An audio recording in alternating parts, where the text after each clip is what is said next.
Panginoon, maraming salamat sa mga biyayang nakahanda sa aming hapagkainan. Ang mga biyayang ito ay aming pinahahalagahan sapagkat sa iyong kabutihan at kapangyarihan nagbuhat ang lahat ng mga ito.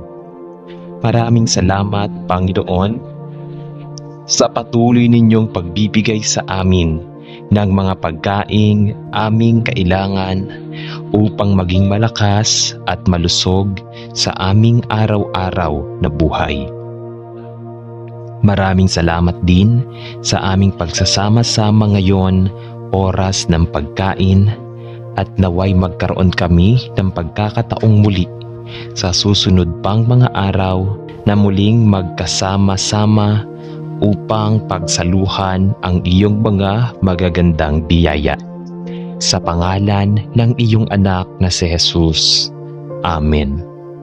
Maraming salamat po, Amang Banal, sa mga biyayang iyong ipinagkaloob sa amin sa araw na ito.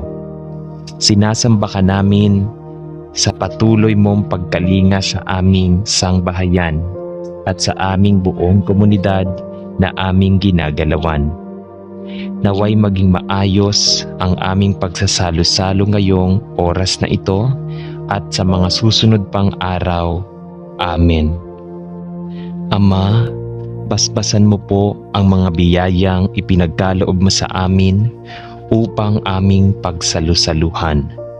Ibinabalik po namin sa iyong harapan ang lahat ng kapurihan at naway maging karapat-dapat kami sa lahat ng biyayang patuloy ninyong ipinagkaloob sa aming pamilya at sambahayan.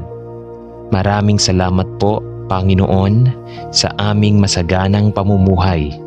Ang iyong kabutihan at kaluwalhatian ay hindi magkukulang magpakailanman.